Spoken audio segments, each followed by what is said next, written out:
turnaround time or whatever the big elephant in the room is.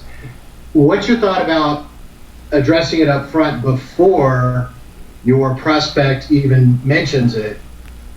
I've had some good luck with this in the past. I don't always do it, but if I say, hey, everybody always asks me about this 2-hour turnaround time. And this is why we don't commit to that, because we're mobile, we travel, etc. Everything you just said. Yeah. And just kind of address it up front to make it a non-issue. Yeah. Does anyone, I've got an opinion on that, but does anyone want to share your personal opinion on that before I give you mine? I'm happy to. Go for it. I actually agree with David to some extent. I've had some success with that too, but when it goes wrong, it's often the case that I have brought up something negative that I didn't have to bring up, and we end up spending time talking about something that may not have actually come up. Yeah, that's the big downside. That's my feeling too, and I was going to say I'm 60-40 on it. I'm 40% for it, and I'm 60% against, but my track record with it is probably 50-50. And it could be that I could be more skillful in like inception and putting ideas into people's heads, but about 50% of the time I feel like in order to avoid a problem that was never there, I created that problem for myself. Right? Like literally, if I walk through my door and my 11-year-old son says, hey dad, nothing got broken in the garage, right? Like, he could be genuinely honest, but I in my head am like, why the hell is he bringing this up? Is there a scratch on one of my cars, right? And I'm gonna go out there and like look at everything, right? And so, and maybe I'm just a pessimist, but when I hear somebody, I'm not skillful enough to bring that up yet without it seeming like I'm trying to hide something. And David, you're not trying to hide anything. You literally are trying to bring it up out of the goodness of your heart, but sometimes no good deed goes unpunished. And my fear with that is a cynical person could take that the wrong way. So that's why I just don't go there, but here's what I have found, okay? Going back to complaints versus objections, okay? 90% of the things that you guys are hearing and trying to overcome that you think are an objection, that you're labeling as an objection, 2-hour window, is just a complaint, right? Here's the cool thing. If I try and bring that up ahead of time and it was a complaint, right? They might have never complained about it and it might turn into an objection.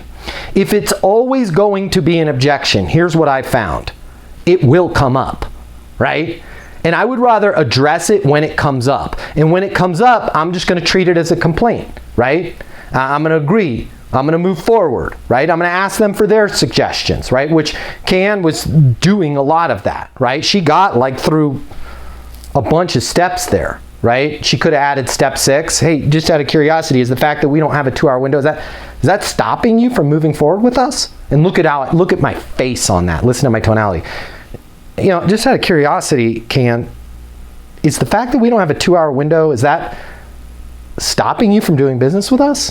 Is that stopping you from rolling this out? Well, no, I just, we really wanted a 2-hour window. Totally get it, right? And by the way, congratulations. It's going to be a great partnership, right? You are going to love this. We won't let you down. Because they basically just said they're going to do it. Is the fact that we don't have a 2-hour window, is that stopping you from rolling out this partnership? Well, yeah. Cool. Is that the only thing that's stopping you from rolling out this partnership? Yeah, that's it. Got to have the 2-hour window, right? Cool. Hey, just out of curiosity, let's say I could give you the 2-hour window, which I can't. I just want to make sure that I'm clear. If I could give you a 2-hour window, which I cannot do, if things change in the road, I will let you know. If we're able to do that level of service down the road, I will let you know. But I want to make sure that I'm clear. If we could do that, would it make sense for you to move forward with the partnership? Yes, it would. Why? Because you have the 2-hour window. Why else? I really like your software. Why else? Right? And you're not going to run into this, but some of you may be thinking this quietly in the background. Well, you're going to say why, and they're going to go 2-hour window, and I'm going to go why else, and they're going to go nothing else. Right?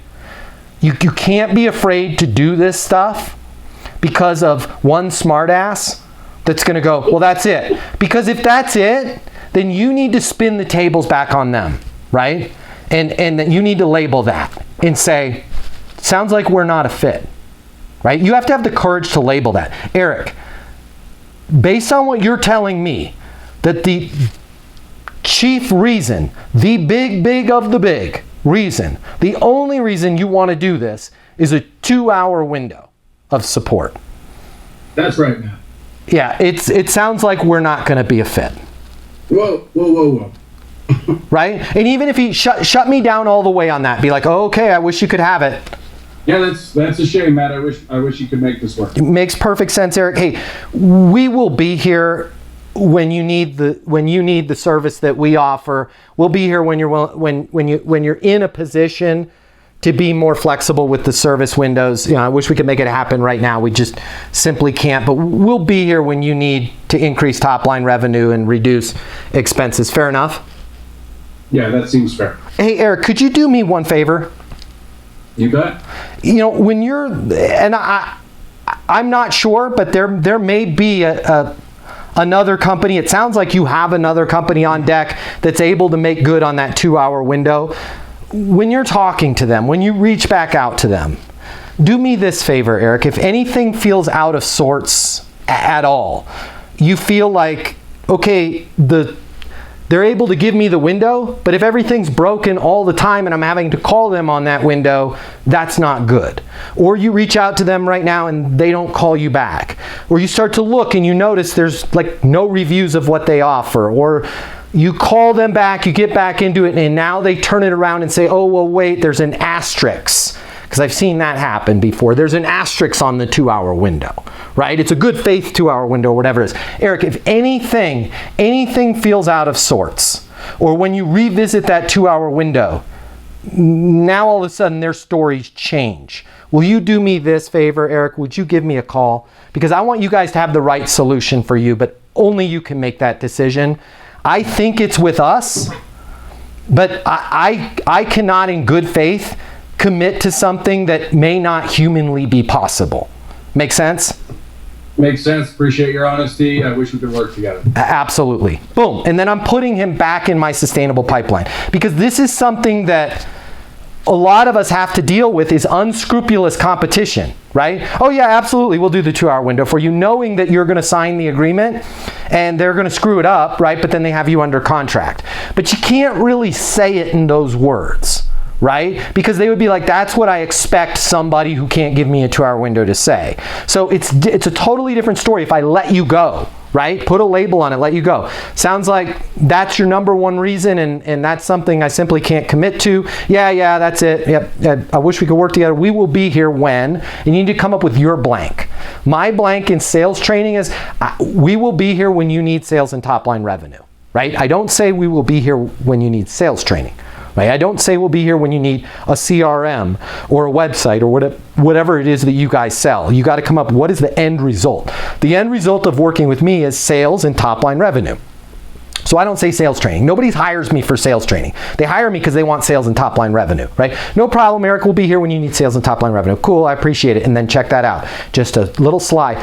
Yeah. Hey, Eric, could you do me a favor? And Eric,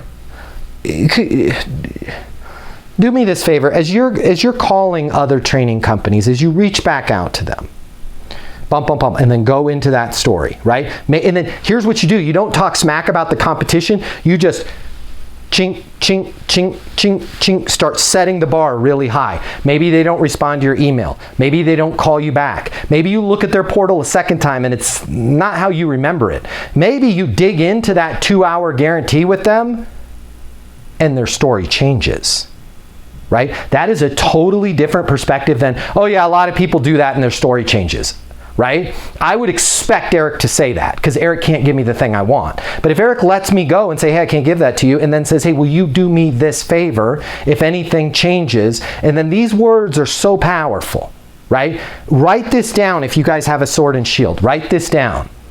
I want you to have the best solution for you. I think we found it here, but only you can make that decision.